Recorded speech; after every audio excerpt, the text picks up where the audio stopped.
നിയ കണ്ണു തുറക്കുമ്പോൾ അവൾക്കാകെ തല ചുറ്റും പോലെ തോന്നി. അവൾ കണ്ണുകൾ മുറുകെ അടച്ചു തുറന്നു ചുറ്റും നോക്കി. തന്റെ മുന്നിൽ ആരോ ഒരാൾ ഇരിപ്പുണ്ട്. ചെയറിൽ അവൾ കണ്ണുകൾ ഒന്നുകൂടെ മുറുകെ അടച്ചു തുറന്നു നോക്കി. സാൻഡ്രിയ.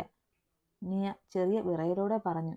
അതേടി സാൻഡ്രിയ, ഞാൻ നിന്നോട് പറഞ്ഞതല്ലേ എൻ്റെ ക്രിസ്റ്റീച്ചനെ എനിക്ക് തന്നേക്കാൻ. അവളുടെ സംസാരം കേട്ട് നിയയ്ക്ക് ദേഷ്യം വരാൻ തുടങ്ങി. അയ്യോ, നിയ കൊച്ചിന് ദേഷ്യം വരുന്നുണ്ടോ? അതേ ചാച്ചോ, കൊച്ചിന് ദേഷ്യം വരുന്നുണ്ട് കേട്ടോ. ചിലപ്പോൾ ഇപ്പോൾ ഇവിടെയൊക്കെ നശിപ്പിക്കും. സാൻഡ്രിയ കുറച്ചു ദൂരേക്ക് നോക്കി വിളിച്ചു പറഞ്ഞു. അപ്പോഴേക്കും അവിടുന്ന് രണ്ടുപേർ ഇറങ്ങി വന്നു. ഇറങ്ങി വരുന്നവരെ കണ്ടപ്പോൾ നിയയുടെ നെഞ്ചിൽ ഒരു കൊള്ളിയാൻ കടന്നുപോയി. അവൾ പിടയുന്ന കണ്ണോടെ നോക്കി. നീ പേടിക്കണ്ട, ഇതെന്റെ ചാച്ചൻ. ഇത് പിന്നെ നിനക്കറിയാത്ത ആളല്ലല്ലോ അല്ലേ? സാനി വീണ്ടും ചോദിച്ചു. എന്നെ അഴിച്ചുവിട് സാനി, നിന്റെ നല്ലതിനല്ല. എന്റെ ചാച്ചനോ ഇച്ചായനോ വന്ന നിന്റെയൊക്കെ അവസാനമായിരുന്നു, അവൾ ദേഷ്യത്തിലും സങ്കടത്തിലും പറഞ്ഞു. ഇവൾ ആളൊരു പുലിക്കുട്ടിയാണല്ലോ സാനിമോളെ. നീ പറഞ്ഞ പോലെ ഒരു ചുണക്കുട്ടി. നീയെ നോക്കി സാനിയുടെ ചാച്ചൻ പറഞ്ഞു. നീ കൂടെ നിന്ന് ചതിക്കുമായിരുന്നു അല്ലേ? റയാന് നേരെ നിയ ചീറിക്കൊണ്ട് ചോദിച്ചു. ചതിച്ചുകൊണ്ടാണ് കൂടെ നിന്നത് തന്നെ, അല്ലാതെ കൂടെ നിന്ന് ചതിച്ചതല്ല നിയ. എനിക്ക് നിന്നെ വേണം, ഇവൾക്ക് ക്രിസ്റ്റിയെ. നീ എൻ്റെ കൂടെ പോര്. അവൾ എങ്ങനെയെങ്കിലും അവനെ സ്വന്തമാക്കി. നീ ഒഴിഞ്ഞു കൊടുത്താൽ നിന്നോടുള്ള വാശിക്കെങ്കിലും അവൻ ഇവളെ സ്വീകരിക്കും. അവൻ അവളുടെ കവിളിൽ കൈചേർത്ത് സൗമ്യമായി പറഞ്ഞു. നിയ ദേഷ്യത്തിൽ വെട്ടിത്തിരിഞ്ഞു. നീ എന്നല്ല, ആരെന്ത് പറഞ്ഞാലും എൻ്റെ ജീവൻ പോയാലും ശരി, ഞാൻ എൻ്റെ ഇച്ചായൻ്റെ ആയിരിക്കും. നിയ വാശിയോടെ പറഞ്ഞു തീർന്നത് മുഖമടച്ച് ഒരടി വീണു നിയയുടെ കവിളിൽ. പെട്ടെന്നായതുകൊണ്ട് അവളുടെ മുഖമൊന്ന് കോണിപ്പോയി. റയാൻ ദേഷ്യത്തിൽ സാനിക്ക് നേരെ തിരിഞ്ഞു. ഡി, നിനക്ക് വേണ്ടത് അവനെയാണ്. എൻ്റെ പെണ്ണിൻ്റെ ദേഹത്ത് ഇനി തൊട്ടാൽ ഇവൾക്ക് വേണ്ടി നിന്നെ തീർക്കാനും ഞാൻ മടിക്കില്ല. റയാന്റെ വലിഞ്ഞു മുറുകിയ മുഖവും ദേഷ്യം കൊണ്ട് വിറയ്ക്കുന്ന കവിൾത്തടവും കണ്ട് എല്ലാവരും പേടിച്ചു. പിന്നെ ഇവളെ ഞാൻ എന്താ ചെയ്യേണ്ടത്? അവൾ പറഞ്ഞത് കേട്ടില്ലേ? സാനി ദേഷ്യം കൊണ്ട് വിറച്ചു. ഇവളെ എൻ്റെ കൺമുന്നിൽ നിന്ന് കൊണ്ടുപോ, ഇല്ലെങ്കിൽ ചിലപ്പോൾ ഞാൻ എന്തെങ്കിലും ചെയ്തു പോകും. സാനിയെ പിടിച്ചു തള്ളിക്കൊണ്ട് ദേഷ്യത്തിൽ റയാൻ പറഞ്ഞു. സാനി അവനെ നോക്കിയിട്ട് പുറത്തേക്ക് ഇറങ്ങാൻ തുടങ്ങിയതും പുറത്ത് ഒരു കാറിന്റെ ശബ്ദം കേട്ടു. സാനിയും അവളുടെ ചാച്ചനും പുറത്തേക്ക് പോയി. റയാൻ അവളുടെ മുന്നിലിരുന്നു. നിയ, അവന്റെ വിളി കേട്ട് അവൾ അവനെ ദേഷ്യത്തിലൊന്ന് നോക്കി. ഞാൻ പറയുന്നത് നീ ഒന്നും മനസ്സിലാക്ക്. ക്രിസ്റ്റിയെ സ്നേഹിക്കാനും അവനെ ചേർത്ത് പിടിക്കാനും ജീവിതം കൊടുക്കാനുമൊക്കെ ആളുകളുണ്ട്. എനിക്ക് ആരാ ഉള്ളത് നിയ? ഞാൻ എത്ര വർഷമായി നിന്റെ പിന്നാലെ ഉണ്ടെന്നറിയോ? എനിക്ക് സ്വന്തമെന്ന് പറയാൻ ആരുമില്ല നിയ. നീയേ ഉള്ളൂ എനിക്ക്. ഞാൻ ആഗ്രഹിച്ചത് നിന്നെയാണ്, നിന്റെ സ്നേഹമാണ്. അവളുടെ കവിളിൽ കൈവച്ചു പറഞ്ഞു. നിയ ഒരു വല്ലാത്ത അവസ്ഥയിലായിരുന്നു. ഇതുവരെ നിയയ്ക്ക് അറിയാത്ത കാര്യങ്ങളാണ് അവൻ പറയുന്നത്. അവൾ സംശയത്തിൽ അവനെ നോക്കി. ഇല്ല, ഈ മുഖം തൻ്റെ ഓർമ്മയിലില്ല. നീ പറഞ്ഞ ക്രിസ്റ്റി സാനിയെ വിവാഹം കഴിക്കും. ആ സമയം നിന്റെ വീട്ടിൽ വന്ന് ഞാൻ സംസാരിക്കാം. നമുക്ക് കല്യാണം കഴിക്കാം. നിന്നെ ഞാൻ പൊന്നുപോലെ നോക്കാൻ നിയ. നിനക്ക് ഒരു കുറവും വരില്ല. ക്രിസ്റ്റിയേക്കാൾ 100 ഇരട്ടി നിന്നെ ഞാൻ സ്നേഹിക്കുന്നുണ്ട് നിയ. അവന്റെ ഭാവമാറ്റം കുറച്ചൊന്നുമല്ല നിയെ ഞെട്ടിച്ചത്. നിങ്ങൾ എന്നെ കൊല്ല് റയാൻ. എനിക്ക് നിങ്ങളെ ഒരിക്കലും സ്നേഹിക്കാനാകില്ല. ഒരിക്കലും എനിക്ക് നിങ്ങളെ പ്രണയിക്കാനുമാകില്ല, നിയ പറഞ്ഞു. റയാന്റെ മുഖം മാറി. എന്താ നിയ, എന്താ എന്നിൽ നീ കാണുന്ന കുറവ്? എന്താ പറയ്, അവളെ പിടിച്ചുലച്ചുകൊണ്ട് റയാൻ ചോദിച്ചു. നിങ്ങൾക്ക് എന്നോടുള്ളത് പ്രണയമല്ല, വാശിയാണ്. മറ്റൊരാളുടെ പ്രണയം, സ്നേഹം എല്ലാം പിടിച്ചു വാങ്ങാനുള്ള വാശിയാണ്. എനിക്ക് ഒരിക്കലും എൻ്റെ ഇച്ഛാനെ മറന്ന് ജീവിക്കാനോ മറ്റൊരാളുടേത് ആകാനോ കഴിയില്ല, നിയ പറഞ്ഞു. ഇല്ല, നിന്റെ കഴുത്തിൽ ഒരു താലി എൻ്റെ പേര് കൊത്തിയത് വീഴുമ്പോൾ നീ അവനെ മറന്നുകൊണ്ട് എൻ്റെ ആകാൻ ശ്രമിക്കും നിയ. നീ എൻ്റെയാണ്, ഈ റയാൻ്റെ പെണ്ണ്. റയാൻ ഒരു ഭ്രാന്തനെ പോലെ പറഞ്ഞു. ഇല്ല, ഞാൻ ജീവനോടെ ഉള്ളപ്പോൾ നീ അവൻ്റെ പെണ്ണാകില്ല, അനുവദിക്കില്ല. അതിന് ഞാൻ അങ്ങനെയെങ്കിൽ ഒരു കാര്യം ചെയ്യാം, നമുക്ക് ഒരുമിച്ച് മരിക്കാം. ഒരുമാതിരി ഭ്രാന്ത് പിടിച്ച പോലെ റയാൻ പുലമ്പി. നിയ ഞെട്ടിക്കൊണ്ട് അവനെ നോക്കി. അവൻ അവളുടെ അടുത്തേക്ക് മുഖമടുപ്പിച്ച് അവളുടെ മുടിയിൽ മുഖം പൂഴ്ത്തി അവളുടെ ഗന്ധം ആസ്വദിച്ചു. ഈ ഗന്ധം, നിന്റെ ഈ കണ്ണുകൾ, ഈ ചുവന്നു തൊടുത്ത ഈ ചുണ്ടുകൾ, ഈ കവിളിൽ ഒളിപ്പിച്ച് നീ വച്ചേക്കുന്ന നുണക്കുഴിയൊക്കെ എനിക്ക് വേണം നിയ. ഒരു പ്രാവശ്യം, ഒറ്റ പ്രാവശ്യം നീ എൻ്റെ ആകണം നിയ. പിന്നെ നമ്മൾ ഒരുമിച്ച് ഈ ലോകത്തോട് യാത്ര പറഞ്ഞു പോകും. നിയയുടെ മുഖം മാറി ദേഷ്യം കൊണ്ട് ചുവന്നു. അവൾ ദേഷ്യത്തിൽ അവൻ്റെ മുഖത്തേക്കൊന്ന് നോക്കി. റയാൻ പോയി ഡോർ അടച്ചു കുറ്റിയിട്ട് ഒരു വഷളൻ ചിരിയോടെ നിയയുടെ അടുത്തേക്ക് വന്നു. അപ്പോഴും നിയയുടെ മുഖത്ത് പേടിയല്ല, മറിച്ച് ദേഷ്യമായിരുന്നു നിറഞ്ഞത്. അവൻ അവളുടെ ദേഹത്ത് കിടന്ന ഷോൾ ഒറ്റ വലിക്ക് എടുത്തു മാറ്റി. അവളുടെ ടോപ്പിന്റെ കഴുത്ത് കുറച്ച് ഇറക്കമുണ്ടായിരുന്നു. അതുകൊണ്ട് തന്നെ അവളുടെ മാറിടങ്ങൾ കുറച്ചവന് മുന്നിൽ തെളിഞ്ഞു. അവൻ കൊതിയോടെ അവളെ മുഴുവനായി ഒന്ന് നോക്കിക്കൊണ്ട് അവളുടെ ഷോൾഡറിൽ കൈവച്ചു. പതിയെ അവൻ തൊട്ട ഭാഗം അമർത്തി ഞെരിച്ചു. കൈ എടുക്കടാ, അവളുടെ ശബ്ദം കടുത്തിരുന്നു. അവൻ കൈ പിൻവലിച്ച് അവളുടെ മുഖത്തേക്ക് നോക്കി. ദേഷ്യം കൊണ്ട് ചുവന്നു കലങ്ങിയ കണ്ണും വലിഞ്ഞു മുറുകിയ മുഖവുമായിരിക്കുന്നവളെ കണ്ട് അവനൊന്ന് പതറി. കൈ എടുക്കടാ ചെറ്റെ, നിയ അലറുകയായിരുന്നു. റയാൻ ഒരു നിമിഷം പേടിച്ചു പുറകിലേക്ക് നീങ്ങി. അവളുടെ ശബ്ദം ആ മുറിയിൽ അലയടിച്ചു. നീ എന്താടാ എന്നെക്കുറിച്ച് വിചാരിച്ചത്? നീ ഇങ്ങനെയൊക്കെ പറഞ്ഞ് പേടിപ്പിച്ചു എൻ്റെ ശരീരം സ്വന്തമാക്കിയ ഞാൻ നിന്റെ അടിമയായി നിന്റെ കീഴിൽ വരുമെന്നോ? ഇല്ല, ഒരിക്കലുമില്ല. ഈ നിയ ഡേവിഡ് പാലക്കിൽ ക്രിസ്റ്റീസ് റയാൻ്റെ പെണ്ണാണ്. അവൻ്റെ കുഞ്ഞിനെ ഉദരത്തിൽ ചുമക്കുന്നവൾ, മനസ്സുകൊണ്ടും ശരീരം കൊണ്ടും അവന് സ്വന്തമായവൾ. ആ എന്നെ നിന്നെപ്പോലെ ഒരു തെരുവ് പട്ടിയെ കടിച്ചുവെന്ന് കരുതി ജീവിതം അവസാനിപ്പിക്കാനൊന്നും ഞാൻ പോകുന്നില്ല. പിന്നെ നീ ഈ ശരീരം സ്വന്തമാക്കാൻ ആഗ്രഹിക്കുന്നെങ്കിൽ ആക്കിക്കോ. പക്ഷേ അടുത്ത നിമിഷം നിന്റെ അവസാനമായിരിക്കും. റയാൻ അടപടലം ഞെട്ടിത്തരിച്ചുപോയി. അവളുടെ വാക്കുകൾ ഓരോന്നും അവൻ്റെ മനസ്സിൽ ആഴത്തിൽ പതിഞ്ഞു. അവൻ പകപ്പോടെയും ഞെട്ടലോടെയും അവളെ നോക്കി. അവൻ്റെ കണ്ണുകൾ അവളുടെ വയറ്റിലേക്ക് പോയി. അവൻ അവളുടെ മുഖത്തേക്ക് നോക്കി. അവിടെ നിറഞ്ഞു നിൽക്കുന്നത് പുച്ഛമാണ് തന്നോട്. എന്താ റയാൻ, നീ ഞെട്ടിയോ? ഞാൻ പറഞ്ഞത് സത്യം മാത്രമാണ്. എന്തായാലും എന്നെ സ്വന്തമാക്കാൻ തീരുമാനിച്ചതല്ലേ, സ്വന്തമാക്കിക്കോ. നീ തൊടുന്നത് എൻ്റെ ഇച്ഛായം തൊട്ടതിൻ്റെ ബാക്കിയാകും, അതുകൂടെ ഓർത്തോ. വൈകണ്ട, തുടങ്ങിക്കോ. അവളുടെ മുഖത്ത് വല്ലാത്ത ഒരു ധൈര്യം അവൻ കണ്ടു. റയാൻ പെട്ടെന്ന് പൊട്ടിച്ചിരിക്കാൻ തുടങ്ങി. അവൻ്റെ ചിരിയിൽ അവളുടെ മുഖം ഒന്ന് ചുളിഞ്ഞു. നീ എന്താടി എന്നെക്കുറിച്ച് വിചാരിച്ചു വെച്ചേക്കുന്നത്? ഞാൻ വെറും ഉണ്ടാക്കാനാണെന്നോ? അവളുടെ മുടിയിൽ പിടിച്ചുകൊണ്ട് ചോദിച്ചു. നീയ്ക്ക് തല നല്ലതുപോലെ വേദനിച്ചു. അവൾ അവനെ നോക്കി. നീയൊക്കെ അന്ന് അവിടെ ഒരുമിച്ച് ഒരു മുറി കഴിഞ്ഞപ്പോൾ തന്നെ എനിക്ക് ഉറപ്പായിരുന്നു നീ അവൻ്റെ കൂടെ കിടന്നിട്ടുണ്ടാകുമെന്ന്. നീ അവൻ്റെ കൂടെ കിടന്നാലും എനിക്ക് പ്രശ്നമല്ല. എനിക്ക് നിന്നെ വേണം. നീ തന്നെ അനുവാദം തന്നതല്ലേ നിന്റെ ഈ തുടുത്ത ശരീരം സ്വന്തമാക്കാൻ. പക്ഷേ എനിക്കിനി വേണ്ട നിന്റെ ഈ ശരീരം. അവൻ ചവച്ചു തുപ്പിയ എച്ചിലായ നിന്നെ. പകരം എനിക്ക് നിന്റെ വയറ്റിൽ കിടക്കുന്ന അവൻ്റെ രക്തത്തിൻ്റെ ജീവൻ വേണം. അത് കഴിഞ്ഞ് ഞാൻ നിന്നെ ആർക്കും കണി കാണാൻ പോലും കൊടുക്കാതെ കൊണ്ടുപോകും നിയ. ഭ്രാന്തനെ പോലെ അലറിയവൻ അവൾക്ക് ചുറ്റും നടന്നു.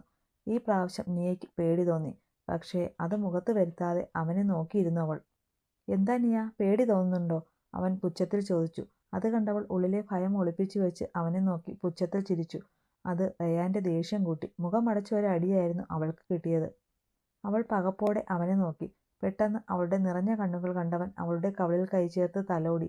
നിയ മുഖം തിരിക്കാൻ നോക്കി. നീ എന്തിനാ നിയ എന്നെ എങ്ങനെ ദേഷ്യം പിടിപ്പിക്കുന്നേ? അതല്ലേ ഞാൻ തല്ലിയത്. നിനക്ക് വേദനിച്ചോ? വേദനിച്ച് കാണുമെന്ന് എനിക്കറിയാം. എന്നെ വെറുതെ ദേഷ്യം പിടിപ്പിക്കാതെ എന്നോട് സ്നേഹത്തോടെ നിൽക്ക് നിയ. അവളുടെ കവിളിൽ തലോടിക്കൊണ്ട് ചോദിച്ചു. നിയ ദേഷ്യത്തിൽ മുഖം വെട്ടിച്ചു. എന്താടി, നിനക്ക് ഞാൻ തൊട്ടപ്പോൾ പൊള്ളിയോ? അവളുടെ കവിളിൽ അമർത്തി പിടിച്ചുകൊണ്ട് ചോദിച്ചു. പൊള്ളും. നിന്നെപ്പോലെ ഒരു തെരുവ് പട്ടി എൻ്റെ ദേഹത്ത് തൊട്ടാൽ പൊള്ളും, നിയ പറഞ്ഞു. അവൻ അവളുടെ മുഖത്തേക്ക് സൂക്ഷിച്ചു നോക്കി ഒരു വല്ലാത്ത ഭാവത്തിൽ. നിന്റെ ഈ ചുണ്ട് അതെന്നെ വല്ലാതെ കൊതിപ്പിക്കുക. ഇപ്പോൾ ദേ കൂടുതൽ ചുവന്നിട്ടുണ്ട്. എന്തായാലും അവൻ രുചി അറിഞ്ഞല്ലോ. അപ്പോൾ ഞാൻ കൂടെ ഒന്ന് നോക്കട്ടെ. ഈ ചുണ്ടിൽ കിനിയുന്ന തേൻതുള്ളികൾ നുകർന്നു നാവ് കൊണ്ട് സ്വയം കീഴ്ചുണ്ട് നനച്ചുകൊണ്ട് അവൻ വല്ലാത്ത ഭാവത്തിൽ പറഞ്ഞു. നിയ അറപ്പോടെ മുഖം തിരിച്ചു. പക്ഷേ റയാൻ ദേഷ്യത്തിൽ അവളുടെ മുഖം അവന് അഭിമുഖമാക്കിക്കൊണ്ട് അവളുടെ ചുണ്ടിലേക്ക് ചുണ്ടു ചേർക്കാൻ തുടങ്ങിയതും നിയ കണ്ണുകൾ മുറുകെ അടച്ചു. നിമിഷ നേരം കൊണ്ട് അവിടെയാകെ ഒരു വെടിയൊച്ച ഉയർന്നു. റയാൻ ഞെട്ടിക്കൊണ്ട് തിരിഞ്ഞു നോക്കിയതും ഡോർ രണ്ടു ഭാഗത്തായി പൊളിഞ്ഞു വീണു പൊടി പാറി പടർന്നു അവിടെയെങ്ങും. റയാൻ ഒന്ന് കണ്ണടച്ചു തുറന്നപ്പോൾ കണ്ടത് തന്നെ കൊല്ലാൻ പാകത്തിന് നിൽക്കുന്ന അലക്സിനെയാണ്. അവൻ്റെ മുഖത്തെ ഭാവം കണ്ടപ്പോൾ തന്നെ റയാന് ചെറിയ പേടി തോന്നി. ചാച്ചാ. അലക്സ് റയാനെ നോക്കിക്കൊണ്ട് നിയയെ നോക്കി. അവളുടെ കവിളിൽ പതിഞ്ഞു കിടക്കുന്ന കൈപ്പാടാണ് ആദ്യം അലക്സിൻ്റെ കണ്ണിൽപ്പെട്ടത്. അവൻ ദേഷ്യത്തിൽ റയാൻ്റെ അടുത്തേക്ക് പാഞ്ഞു ചെന്നു റയാൻ്റെ മുഖമടച്ച് ഒരെണ്ണം കൊടുത്തു. റയാൻ്റെ മുഖം ഒരു വശത്തേക്ക് കോണിപ്പോയെന്ന് സംശയമായിരുന്നു. ആ കണക്കിനായിരുന്നു അടി. പടക്കം പൊട്ടും പോലെയായിരുന്നു അടി. റയാൻ ദേഷ്യത്തിൽ വന്നു അലക്സിൻ്റെ നെഞ്ചിൽ ചവിട്ടി. അലക്സ് ഒരു പൊടിക്ക് പോലും പുറകിലോട്ട് ചലിച്ചില്ല. റയാനെ സൂക്ഷിച്ചു നോക്കി. റയാൻ വീണ്ടും ചവിട്ടാൻ കാലുയർത്തിയതും അല്ലു അവൻ്റെ കാല് പിടിച്ച് തിരിച്ചുകൊണ്ട് അവനെ വലിച്ച് താഴെയിട്ടു. റയാൻ്റെ ശബ്ദം അവിടെ ഉയർന്നു. താഴെ കിടന്ന റയാനെ എടുത്ത് ഇഞ്ച ചതയ്ക്കുന്ന പോലെ വീണ്ടും വീണ്ടും അടിച്ചു. അവസാനം അവൻ്റെ വായിൽ നിന്നും മൂക്കിൽ നിന്നും കൊഴുത്ത ചോര വരാൻ തുടങ്ങി. ഇടികൊണ്ട് പഴം തുണിയെപ്പോലെ കിടക്കുന്നവനെ തൂക്കിയെടുത്ത് അല്ലു നിയ അവൻ കെട്ടിയിട്ട ചെയറിൽ കെട്ടിവെച്ചു. അല്ലു കൈയൊന്ന് കുടഞ്ഞ് അവൻ്റെ മുന്നിൽ വന്നു നിന്നു. ക്രിസ്റ്റി എവിടെ? ഈ പ്രാവശ്യം നിയ ഞെട്ടി. ചാച്ച. അവൻ അവളെ ചേർത്ത് പിടിച്ച് കണ്ണുകൾ അടച്ചു കാണിച്ചു. പറയ് റയാൻ, നിനക്ക് ഇച്ചിരി ജീവൻ ബാക്കിയുണ്ട്. അത് വേണമെങ്കിൽ പറയ്. ക്രിസ്റ്റി എവിടെ? അല്ലു ദേഷ്യത്തിൽ ചോദിച്ചു. എനിക്ക് അറിയില്ല, അവൻ കുഴഞ്ഞ ശബ്ദത്തിൽ പറഞ്ഞു. അല്ലു അവൻ്റെ മുഖം പിടിച്ചുയർത്തി. സത്യം പറഞ്ഞാൽ നിനക്ക് ജീവനോടെ പോകാം റയാൻ. ഇല്ലെങ്കിൽ നിന്റെ മരണം എൻ്റെ കൈകൊണ്ട് ഇവിടെ വെച്ച് തന്നെയാകും. നിനക്കറിയാമല്ലോ, ഞാൻ പറഞ്ഞതാ. അല്ലുവിൻ്റെ വാക്കുകൾ ഉറച്ചതായിരുന്നുവെങ്കിൽ അവൻ്റെ മുഖത്തെ ഭാവം രാക്ഷസൻ്റെ ആയിരുന്നു. സത്യം, ഞാൻ നീയെ മാത്രമാണ് കൊണ്ടുവരാൻ പറഞ്ഞത്. ബാക്കി അവരാണ്. റയാൻ പറഞ്ഞത് അല്ലുവിന് മനസ്സിലായില്ല. അവൻ നീയെ നോക്കി. സാൻഡ്രയും അവളുടെ ചേട്ടനും ഉണ്ടായിരുന്നു ഇവിടെ. അവർ പുറത്തേക്കിറങ്ങി കുറച്ചു മുന്നേ. നിയ പറഞ്ഞപ്പോൾ അല്ലു റയാനെ അവിടെ പൂട്ടിയിട്ട് നിയയും കൂട്ടി പുറത്തേക്കിറങ്ങി. ആരോടോ ഫോണിൽ വിളിച്ച് സംസാരിച്ചുകൊണ്ട് നിയയെ അവൻ കാറിൽ കൊണ്ട് പോയിരുത്തി. അല്ലു തിരിച്ചു വന്ന് അവിടെ മുഴുവൻ തിരിഞ്ഞുവെങ്കിലും ക്രിസ്റ്റിയെ കണ്ടെത്താനായില്ല. അല്ലു ദേഷ്യത്തിൽ റയാന്റെ അടുത്തേക്ക് പോയി അവന്റെ നെഞ്ചിലേക്ക് ആഞ്ഞു ചവിട്ടി. റയാൻ ചെയറോടെ തന്നെ പിറകിലേക്ക് മലർന്നു വീണു. എന്റെ ചെക്കന് ഒരു പോറലേറ്റ. നിന്റെ അവസാനം നീ വിചാരിക്കുന്നതിനും അപ്പുറമായിരിക്കും. അപ്പോഴേക്കും അവിടേക്ക് അല്ലുവിന്റെ ഗാർഡ്സ് വന്നു. ഇവനെ എത്രയും പെട്ടെന്ന് ഗോഡൌണിലെത്തിക്കണം. ഒപ്പം നീയൊക്കെ അവിടെ വേണം. പഴം വിഴുങ്ങിയ പോലെ നിൽക്കാതെ ഇവന്റെ മേൽ നല്ല ശ്രദ്ധ വേണം. അല്ലു റയാനെ ഒന്ന് നോക്കി. അവൻ മുഖമുയർത്താൻ വയ്യ. ആ പരുവമാക്കിയിരിക്കുന്നു അല്ലു. അല്ലു പെട്ടെന്ന് തന്നെ അവിടെ നിന്ന് ഇറങ്ങി. അല്ലു വേഗം കാറിൽ കയറി നിയയെ നോക്കി. അപ്പോഴേക്കും അവൾ ബോധം മറഞ്ഞ് സീറ്റിൽ കിടപ്പുണ്ട്. അല്ലു അവളെ 1-2 തവണ തട്ടി വിളിച്ചുവെങ്കിലും അവൾ ഉണർന്നില്ല. അല്ലു ഫോണെടുത്ത് സൈബർ സെല്ലിലെ ഫ്രണ്ടിന് 2 നമ്പർ പറഞ്ഞു കൊടുത്തു. ലൊക്കേഷൻ കണ്ടുപിടിക്കാൻ പറഞ്ഞു. പിന്നെ എബിയെ വിളിച്ചു വരാൻ പറഞ്ഞു. അല്ലു ഡ്രൈവ് ചെയ്ത് ഒരു സ്ഥലത്ത് കാർ ഒതുക്കി എബിക്കായി വെയിറ്റ് ചെയ്തു. കുറച്ചു കഴിഞ്ഞ് എബി വന്നു. ഡാ ഇവൾക്ക്. അല്ലു നിയെ എടുത്തുകൊണ്ട് വരുന്നത് കണ്ട് ഞെട്ടലോടെ എബി ചോദിച്ചു. അപ്പോഴാണ് അവളുടെ കവിളിൽ പതിഞ്ഞു കിടക്കുന്ന കൈപ്പാട് കണ്ടത്. അത് കണ്ടപ്പോൾ തന്നെ എബിയുടെ മുഖം ദേഷ്യം കൊണ്ട് ചുവന്നു കയറി. ആരാടാ ഇവളെ തല്ലിയത്? എബി ദേഷ്യത്തിൽ ചോദിച്ചു. റയാൻ. അല്ലു ദേഷ്യത്തിൽ പറഞ്ഞു. എവിടെയുണ്ട് ഇപ്പോൾ? എനിക്ക് അവനെ കാണണം, എബി ദേഷ്യത്തിൽ പറഞ്ഞു. അവൻ എൻ്റെ കസ്റ്റഡിയിലുണ്ട്. ക്രിസ്റ്റി മിസ്സിംഗ് ആണ്. മറ്റവളും അവളുടെ ചേട്ടനും കൂടെ അവനെ എങ്ങോട്ടോ കൊണ്ടുപോയിട്ടുണ്ട്, അല്ലു പല്ല് കടിച്ചുകൊണ്ട് പറഞ്ഞു. അപ്പോഴേക്കും അല്ലുവിൻ്റെ ഫോൺ റിങ് ചെയ്യാൻ തുടങ്ങി. എബി, നീ ഇവളെ ഹോസ്പിറ്റലിൽ കൊണ്ടുപോയിക്കോ. അവിടെ നിന്ന് എങ്ങോട്ടും പോകരുത്. ശ്രദ്ധ വേണം. ഞാൻ പോയിട്ട് വരാം. എബി, നീയും സൂക്ഷിക്കണം, അല്ലു അവൻ്റെ പുറത്ത് തട്ടിക്കൊണ്ട് പറഞ്ഞു പോയി. അല്ലു, ഞാൻ കൂടെ? എബി ചോദിച്ചു. വേണ്ട. എവിടെ നിന്നാ എങ്ങനെയൊക്കെയാ അപകടം വരുന്നതെന്ന് അറിയില്ല. എൻ്റെ പ്ലാനിങ് എല്ലാം പിഴച്ചത് ഒരു സ്ഥലത്തു നിന്നാണ്, ഒരേ ഒരിടത്ത്. അത് ഞാൻ തീർത്തോളാം. എൻ്റെ ജീവന. അവളുടെ മേൽ കൈവച്ച ഒരുത്തിനെ ഞാൻ കൊല്ലാറാക്കി ഇട്ടിട്ടുണ്ട്. അടുത്തവൻ്റെ അടുത്തേക്കാണ് ഞാൻ പോകുന്നത്. അവനെ എൻ്റെ കയ്യിൽ കിട്ടും. അല്ലുവിൻ്റെ മുഖത്ത് വീണ്ടും പഴയ ചെകുത്താനെ കണ്ട് എബി ഒന്ന് ഞെട്ടി. നാശം കാണാതെ അടങ്ങാത്ത ചെകുത്താൻ. അല്ലു എബിയെ പറഞ്ഞയച്ചു നേരെ സാനിയും അവളുടെ ചേട്ടനുമുള്ള സ്ഥലത്തേക്ക് പോയി. ക്രിസ്റ്റിയുടെ ശബ്ദം അവിടെ എങ്ങും മുഴങ്ങിക്കേട്ടു. ഒരു വലിയ ഹാളിൻ്റെ സൈഡിൽ ഒരു ചെയറിൽ കെട്ടിവെച്ചിട്ടുണ്ട്. ശരീരമാകെ മുറിവുകളാണ്. അവൻ്റെ തല കുനിച്ചിരിപ്പാണ്. സാനി അവിടെ വന്ന് അവൻ്റെ മുടിയിൽ പിടിച്ചു വലിച്ചു മുഖമുയർത്തി. ഇച്ചായ, എത്ര നാളായി ഞാൻ പുറകെ നടക്കുക. ഇനി അധിക സമയമില്ല. എന്നെ ഇനിയെങ്കിലും. സാനി പറഞ്ഞു തീരും മുന്നേ ക്രിസ്റ്റി പൊട്ടിച്ചിരിച്ചു. അവൻ്റെ ചിരി കേട്ട് സാനി അവനെ സൂക്ഷിച്ചു നോക്കി. നീ എന്താ സാൻഡ്രിയ എന്നെക്കുറിച്ച് വിചാരിച്ചത്? നീ എന്നെ പിടിച്ചു വെച്ചാലോ എൻ്റെ നീയെ തട്ടിക്കൊണ്ടുപോയാലോ ഒന്നും നിൻ്റെ ആഗ്രഹം നടക്കില്ല. എനിക്ക് ഈ ജന്മം ഒരു പെണ്ണുണ്ടെങ്കിൽ അതെൻ്റെ നീയെ ആയിരിക്കും. നീ എന്നെ ഇപ്പോൾ കൊന്നാലും ഞാൻ സന്തോഷവാനായിരിക്കും. എന്നാലും നിൻ്റെ ആഗ്രഹം നടക്കില്ല. ക്രിസ്റ്റി പറഞ്ഞു കഴിഞ്ഞത് മുഖമടച്ചൊരു അടിയായിരുന്നു സാനി അവന് കൊടുത്തത്. എന്താടാ അവൾക്ക് ഇത്ര പ്രത്യേകത? എനിക്കില്ലാത്ത എന്താടാ അവൾക്കുള്ളത്? പറയടാ.